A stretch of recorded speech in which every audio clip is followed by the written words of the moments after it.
Buenas noches, ¿qué tal? Yo soy Paolo Benza y esto es Debate, el podcast de coyuntura de sudaca.pe.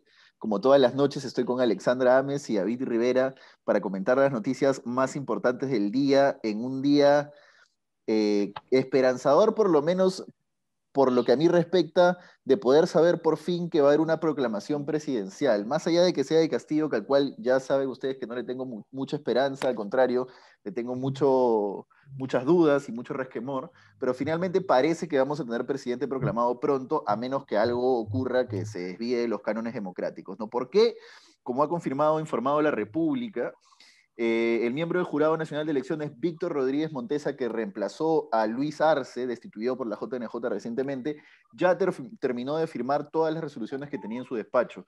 Es decir, todas las resoluciones que lo que hacen es rechazar, con voto en minoría de Rodríguez Montesa, pero finalmente rechazar los intentos de Fuerza Popular del Fujimorismo de bloquear la proclamación de resultados de las elecciones, ¿no? En las que ha ganado finalmente Pedro Castillo, según todo parece indicar, porque por más que se han esforzado del otro lado en presentar supuestas pruebas, no han presentado pruebas ni siquiera que se acerquen a poder ni probar, ni siquiera poner indicios suficientes como para decir que hay un fraude ni en Mesa ni en ningún otro lado, ¿no? Que haya habido irregularidades ya está claro, esto ya lo conversamos, no tiene nada que ver con un fraude. Entonces, estamos en el día 12 de julio. Si mis cuentas no están mal, le estoy haciendo sobre la marcha, faltan 16 días para el cambio de mando, para que el nuevo presidente se siente en Palacio de Gobierno, dé un discurso frente al nuevo Congreso que va a ser absolutamente opositor digamos, asuma las funciones él y su equipo, ¿no? Y estamos muy cerquita del 28. Para mí es alucinante cómo se ha demorado esto en un momento crítico para el país, tanto cuando finalmente va a ocurrir lo que ya se sabía que iba a ocurrir, que es que Pedro Castillo sea proclamado presidente, como ya se sabía por lo menos desde hace varias semanas. Pero bueno, finalmente tenemos presidente, igual me sigue pareciendo muy poquito tiempo. ¿Cómo lo ven ustedes, David, Alexander? Sí, por un lado, como dices, Paolo, creo que sí hay una buena noticia, ¿no? Igual ya el jurado había dicho que a más tardar el 15, ¿no? Parece que va a ser esto mañana o pasado, o sea que estamos bien dentro del timing. Y eso ya es un alivio. Lo que me preocupa es la reacción de estos golpistas que ya sabemos que se iban a oponer desde antes de que empiecen a cuestionar los resultados, porque la propia Keiko Fujimori ha dicho que sí va a aceptar los resultados del Jurado Nacional de Elecciones, pero esto ha cambiado radicalmente en los últimos días, ¿no? Entonces, no es una sorpresa para mí.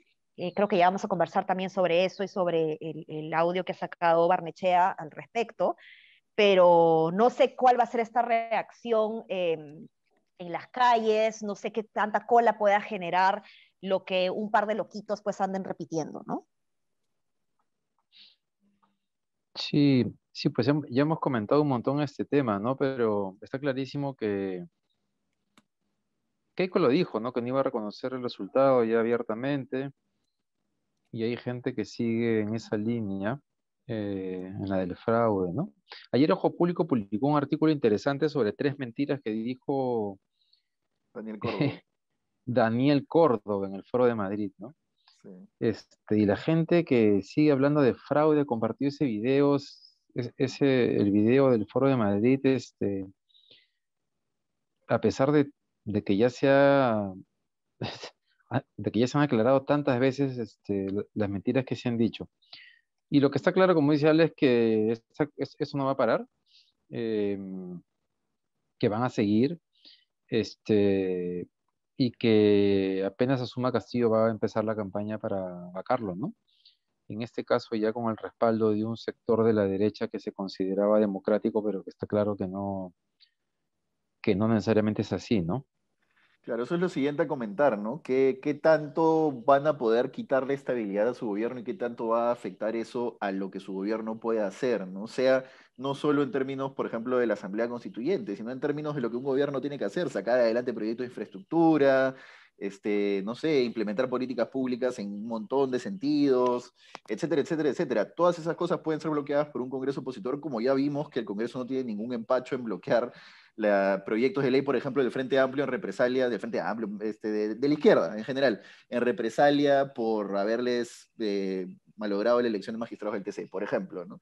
Ahora, otra cosa que a mí no me queda clara, pero de repente ustedes tienen una respuesta más clara, es cuánto tiempo es poco tiempo, ¿no? Porque José Manuel Villalobos, especialista electoral, dice en 48 horas es imposible que se realice la proclamación, es decir, no van a pasar más de Una 48 horas. semana le han dado, ¿no? Claro, van a pasar más de 48 horas todavía para que haya una proclamación oficial. Me imagino que ya estarán igual empezando a haber reuniones, y entiendo que ya hay reuniones, no me imagino, entiendo que ya las hay reuniones entre los actuales ministros y el equipo de transferencia o el equipo de Castillo, pero ¿qué es Oye, lo que pero te voy a ocurre, no? decir, Pablo, pero sobre ese punto te puedo asegurar de que hay reuniones que no se están dando, porque el gobierno, por temor a toda esta manipulación que ha habido de parte de Keiko Fujimori respecto a la parcialización del gobierno de Sagasti con los resultados electorales, ha evitado que los ministros se reúnan con ¿cómo Con se los llama? electos, Con los los electos. entrantes. Entonces, en realidad no está pasando lo que ya debería estar pasando hace tiempo. ¿Y O sea, va a ser Claro, un proceso lo que bien está pasando, complicado. cuánto tiempo es claro, muy poco tiempo? O sea, ya estamos en un momento en el cual ya es demasiado poco tiempo. sí, pues, sí. Sí, no, o sea, o sea, no es nada, o sea, cada sector es un mundo, ¿no? Por eso es que ayer lo que publicó este medio Pata Amarilla, de que es posible que al menos en educación y salud le pidan a los ministros que se queden un mes, no sé cuánto tiempo decía específicamente, podría ser lo más sensato en ciertos ministerios críticos, ¿no? En salud Y sí, en en otros tendríamos que educación no, esperar no. que Educación lo he hecho en muy mal, educación, pero pero claro, eso es mejor a que entre alguien, a que entre alguien de la nada y que tome la cartera en una semana, ¿no? Además es un tema de un mes, ¿no? Para hacer, digamos, simplemente la transferencia. Y la otra es que haya sectores que además este es un tema que le conviene al propio Castillo. Por ejemplo, en transportes y comunicaciones, que tiene el presupuesto más grande en ejecución de inversiones, no puede meter a una persona que no tiene la menor idea de ese sector. Va a paralizar la inversión pública por completo si hace algo así. Entonces, claro, ahí deberían apostar por alguien como Gustavo Guerra García o algo por el estilo. Sería lo más sensato, ¿no? Vamos a ver si eso pasa de verdad. sí. Ale, tú estabas diciendo algo, perdón, creo que te corté. Sí, o sea, la transferencia formalmente no ha empezado porque no se pueden reunir, se podría reunir informalmente, pero esto podría generar alguna complicación o alguna implicancia de abrir un proceso administrativo, etcétera, ¿no? Entonces, no pueden hacer eso, pero lo que sí ya están haciendo y pueden hacer es compilar la información, sistematizarla, ir preparando los informes, ¿no? Entonces, la transferencia ya se está preparando, pero desde un lado, pero lo más importante es la aprehensión, ¿no? Mm. Del otro lado entrante, ¿no? Que es justamente lo que no tenemos y que estamos impedidos de que suceda, digamos, en tanto no suceda esta proclamación, y sí, pues ya estamos tarde, ¿no? Ya estamos tarde. Ese es el punto. Y Acá, dale, David. no, no, solo iba a decir ahora que escuchaba que a Castillo de alguna manera le ha convenido que esto suceda así, ¿no? Porque si lo proclamaban inmediatamente, igual se iba a tomar todo este tiempo para tratar de ordenar su equipo, ¿no? Sí, claro. Ahora él al menos tiene una excusa para decir, o sus defensores tendrán una excusa para decir, me han entregado al gobierno tarde, para la precariedad que seguro Exacto. exhibirá, ¿no? De su gobierno. Tú mencionaste el Ahora, MPC. Sí, ahora, claro. no, pero digo, ahora, si viene una tercera ola, Claro. eh, le van a echar la culpa a Pedro Castillo, ¿no? Sí, no, va a venir una tercera ola, no es si viene, va a venir. Yo creo que la segunda Claro. ola lo que nos enseñó a los que pensamos que no iba a venir una segunda ola en su momento es que va a venir una tercera y quizás una cuarta, pero la tercera va a llegar. Y sobre el MTC, un chiquito, David, tú dices que en el MTC no puedes poner a un inexperto, pero bueno, el ministro que puso Sagasti es periodista, ¿no? Eduardo González estudió periodismo y tiene una maestría en gestión pública, pero bueno, no mucho más, ¿no? Nosotros me acuerdo que hicimos un artículo en Sudaca que el MTC era el último bastión del vizcarrismo, porque Eduardo González es pues de la collera Moquegua, ¿no? De la collera, y todos sus directores de línea, etcétera. Yo lo que no sé, a ver, ya quizás para terminar con esto y pasar al siguiente tema, pero lo que no sé es qué tanto importa realmente la época, y por eso quería preguntarles a ustedes, ¿no? Que de repente lo saben un poco más, que es qué tanto importa la época de transferencia, o qué tanto importa la transferencia como ejercicio real, o sea, ¿qué se transfiere en ese momento? ¿Conocimientos? No se transfiere, digamos, todo lo que se ha hecho en la gestión, en dónde están los vacíos, ¿qué se transfiere exactamente, no? Lo avanzado en políticas públicas, en algunos proyectos, algunas resoluciones que están en camino, ¿no? Por ejemplo, no sé, en recomendaciones de la OCDE, digamos, hacer la implementación del observatorio de reforma del Estado, por decir cualquier cosa. cuando le llegue la carta de la OCDE a Castillo, le diga, oye, ¿cómo van con este tema? Para que él no diga, oye, ¿qué es esto? ¿No? O sea, ¿de dónde es? ¿Dónde busco la información? ¿Dónde está? ¿No? Entonces, eso se lo tienen que haber entregado y decir, por si acaso, cuando te pregunten, acá está esta información sobre este tema, ¿no? Claro, claro, claro. Mm. Ya. Bueno, y lo otro a comentar hoy es dos cosas, que Keiko Fujimori, según Canal N, dijo textualmente que no va a aceptar la presidencia de Pedro Castillo, después de, como dijo Ale, haber dicho que sí va a aceptar los resultados que proclamara el JNE, pero ahora dice que Keiko Fujimori no aceptará la proclamación de Pedro Castillo como presidente porque nosotros le decimos que no vamos a aceptarlo, a lo largo de estas semanas hemos podido ver tantas denuncias y irregularidades y quieren apresuradamente ya lanzar un resultado, ¿no? Dicen que en pocas horas o días van a consumar el fraude en mesa. Insiste en este término fraude en mesa, que es una forma medio truculenta de querer decir fraude sin decir fraude porque saben que no tienen pruebas para un fraude, tampoco para un fraude en mesa, pero bueno, en fin. Y lo otro es Alfredo Barnechea, que ha reaparecido básicamente amenazando a Salas Arenas, el presidente del JNE, que es blanco perfecto, digamos, es el blanco preferido de Beto Ortiz y toda la collera de gente que lo sigue, ¿no? Que es, y le ha dicho, bueno, tú tienes una denuncia ya, una denuncia en general, ya para los que saben, una denuncia la puede poner cualquier persona, se admite a trámite, no es que haya una investigación, o sea, una denuncia es una denuncia, nada más. Pero bueno, en fin, le ha dicho que tiene una denuncia, etcétera, y que por favor pida a Salas Arenas la auditoría internacional para que no sea juzgado por los delitos de los que él cree que es responsable. ¿A quién representa Barnechea? No lo sé. ¿Por qué sigue interviniendo en política todavía en estos momentos? No lo sé. ¿Qué pruebas tiene de que Salas Arenas ha cometido un delito? No lo sé, porque no las dice, solamente dice que hay una denuncia. Entonces, en general, le estamos dando un espacio a esto. Yo creo que es importante darle un espacio a esto para que quede claro cómo hay personas que van a negar que Pedro Castillo es presidente hasta las últimas consecuencias. Barnechea es una de esas personas, pero no hay que prestarle atención, creería yo, no representa a nadie. ¿Cómo lo ven? Sí, Eh, no, dale, dale, David. Mira, de Keiko, yo no espero nada, ¿no? Entonces no me sorprende lo que está haciendo. Ni tampoco de la mafia a su alrededor, que solamente están buscando librarse de la cárcel. Aquí el tema es que hay una serie de personas que se están prestando para toda su campaña, y eso es lo que más me preocupa en términos de lo que viene, ¿no? Lo de Alfredo Barnechea también es para criticarlo, pero ya Alfredo Barnechea creo que ya hemos hablado de esta categoría de personas mayores de 60 que creo que están esperando algún tipo de reconocimiento del Perú, de sentir que tienen algún tipo de valor para el país y que buscan Sí, exposición o espacio público como dé lugar, ¿no? Eh, digamos que a Córdoba le agarró más joven, pero es una categoría de la política en el Perú. Pero sí me preocupa, dicho sea de paso, Mesías Guevara, en la anterior intervención del Bernachea, marcó distancia con él, y según este mismo informe de Pata María de ayer, Mesías Guevara sería una de las personas que está manteniendo conversaciones con Castillo, ¿no? Mesías Guevara no solamente es gobernador regional de Cajamarca y presidente de la Asamblea de Gobernadores Regionales, sino que es un tipo influyente en el ala del escano de Acción Popular, lo cual es interesante en términos de la gobernabilidad que ese sector de Acción Popular le puede dar al gobierno de Castillo. Pero, pero bueno, hay un sector del país que sí debería ya haber marcado distancia con ese tipo de discurso, pero que sigue ahí y que no van a dejar de estar ahí, que está clarísimo que van a formar parte de la maquinaria que va a intentar implementar un golpe de Estado apenas la vacancia presidencial apenas asuma Castillo.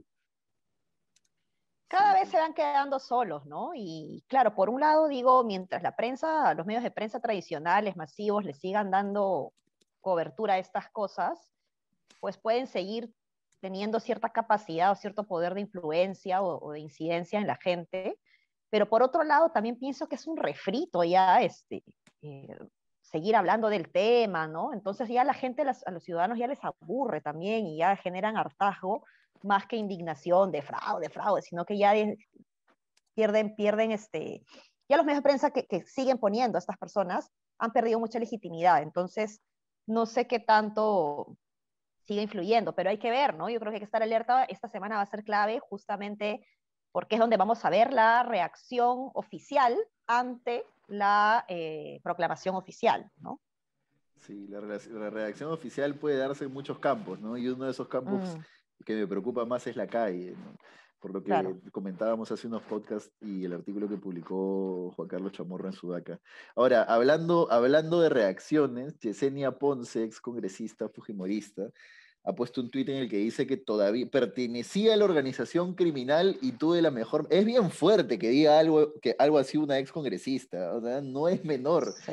Los Fujis y aliados me atacan, insultan y maldicen. Pertenecí a la organización criminal y tuve la mejor maestra. Todavía no suelto lo fuerte, solo he confirmado pequeñas cositas. Así que no me piquen la lengua. Cuiden a su chica porque si hablo va presa. Básicamente le está diciendo la señora es criminal, lidera una organización criminal en la cual yo he estado, he pertenecido y tengo todas las pruebas de sus delitos. Una ex Sí. congresista fujimorista.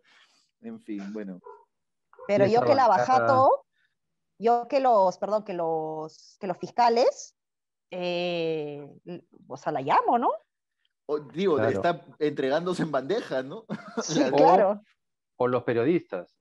Sí, Paolo, lo que pasa es que no tiene que quiere. buscar Hay que buscar, tiene, sí. tiene que buscar a la Yesenia Ponce y a esa bancada anterior, porque deben tener cada historia Sí, De sí, sí, oficio, sí. de oficio, Sudaca tiene que entrevistar a Yesenia de Ponce. oficio. Y si no quiere hablar con la prensa, que hable de grado fuerza con los fiscales, ¿no? Una cosa así. Claro, claro. Sí, tal cual. Sí. Bueno, en fin, es fuerte, me parece fuerte. Lo último ya para cerrar en los últimos minutos que nos quedan es Cuba. Cuba, ¿no?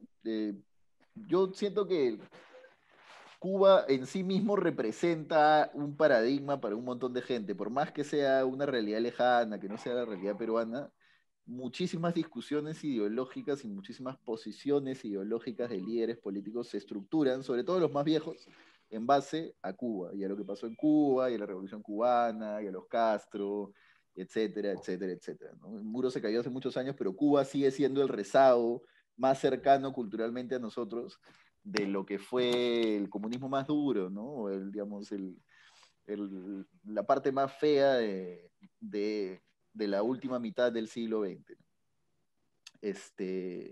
Entonces, eh, lo único que a mí me queda por decir de Cuba es, ya está claro, hace 60 años, 50, 40, quizás uno podía decir, bueno, sí, todavía puede salir adelante el régimen, etcétera, pero ya está claro que el régimen es una dictadura, que ha sido una dictadura, que ha matado cubanos, que no ha respetado derechos, que ha quitado todas las libertades y que ha empobrecido a su gente.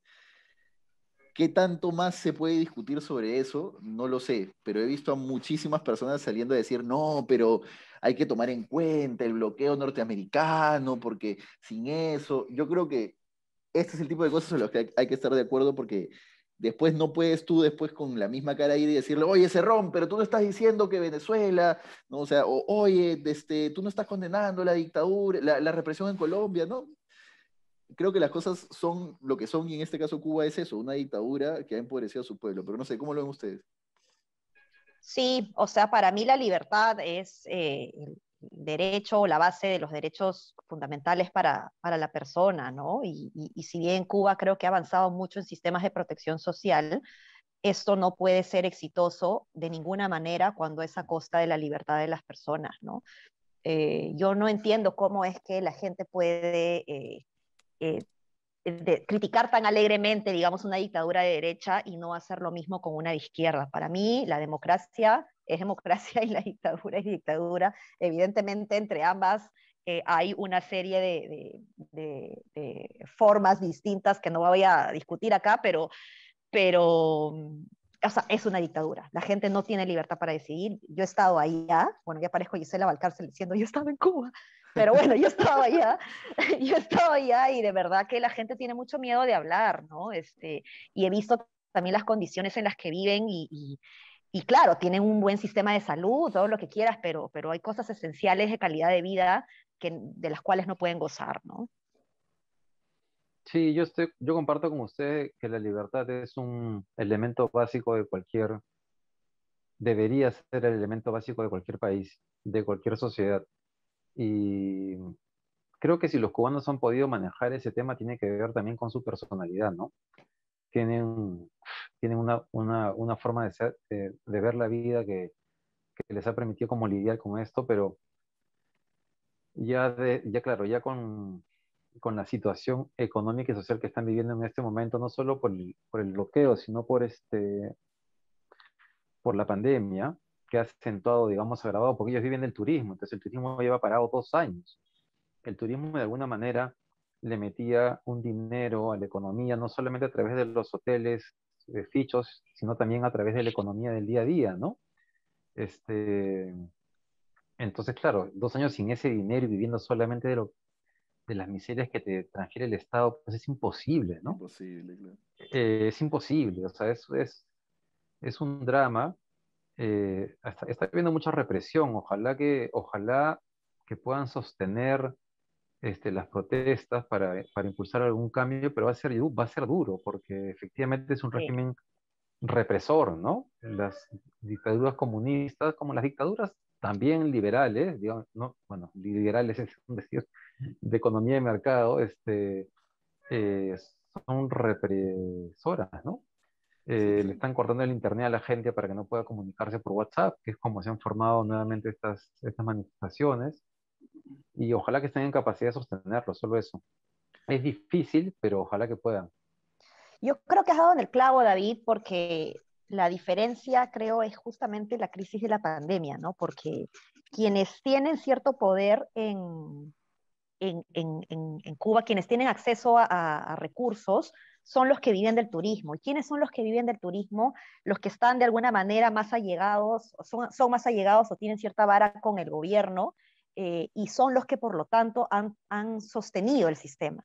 Pero cuando estas personas ya no tienen los recursos para hacer la empresa que hacían, ya qué cosa van a sostener, qué sistema van a sostener, ¿no? Entonces ahí se les cae, ¿no? Sí, Sí, sí, tal cual. Sí, momento difícil. un momento difícil. Bueno, ojalá, Ojalá que para cambios positivos. ojalá logren sacudirse. Oye, y una pregunta. ¿Ustedes creen que es factible decir, bueno, Cerrón es castrista, Cerrón es chavista? Entonces, sí hay una, o sea, sí hay algo que aprender de esto, es decir, sí hay algo que entender a colación de cómo debe manejarse un gobierno y qué debemos aceptar y no aceptar de un político. Es decir, mucha gente, no, yo no, pero mucha gente le ha votado a un partido, Perú Libre, a un símbolo que tiene un líder abiertamente castrista, ¿no? Y que te dice, en Cuba no, las cosas están de puta madre, no pasa nada. No sé si eso es demasiado pedir o ya demasiado jalar el chicle, ¿no? ¿Cómo? No entiendo bien O sea, la es decir, pregunta, Pablo. ¿qué tanto podemos aceptar que un político que ha terminado poniendo un candidato en la presidencia diga abiertamente, no, en Cuba no pasa nada, que se llame abiertamente castrista, que diga, o que se perfile abiertamente eso, castrista, ¿no? No sé si es que estoy Cer- siendo demasiado jalador de chicle. Cerrón, Cerrón es de esos personajes de izquierda, que en el Perú hay varios, de esa izquierda de los 70 que todo aquello que era antiimperialista era en sí mismo bueno, ¿no? Como hay gente de derecha para la cual todo lo que es antichavismo entonces solamente por ser así es bueno, ¿no? Ajá. Lo cual es absurdo, ¿no? Es una reacción totalmente emocional, o sea, no sé, ni siquiera sé cómo pueden haber personas que pueden simplificar tanto la realidad. Pero sí creo en algo, y yo sí creo que es importante sacar lecciones de los modelos que funcionan en algún ámbito. Y en ese sentido creo que hay cosas que rescatar, incluso de países como Cuba, así como hay cosas que rescatar del gobierno de Fujimori, hay cosas que rescatar incluso de dictaduras también de izquierda. Y el sistema de protección social es una cosa que deberíamos aprender. Claro. Claro que eso es inviable de sostener un sistema de protección social sin una economía de mercado que genere riqueza, porque ¿con qué plata vas a sostener un sistema de protección social de ese tipo? Y creo que ese balance y esa comprensión es justamente la que han logrado los países más desarrollados, los países nórdicos o Canadá. Darse cuenta que requieres de los dos para sostener un modelo con ese nivel de calidad de vida. Claro. Mientras sigamos en Claro. esta polarización, no vamos a poder avanzar en ninguno de los dos lados bien. Sí, Bacán. tal cual. Nada, eso ha sido todo por hoy. Nos hemos pasado un poco del tiempo, pero Cuba es importante. Nada, nos vemos mañana. Y esperemos ya con un camino de proclamación por lo menos trazado y sabiendo cuándo se va a proclamar al presidente. Y no se olviden de compartirnos, comentarnos y seguirnos todos los días en sudaca.pe. Hasta mañana. Hasta Nos mañana, chao, chao. vemos. Chau, chau.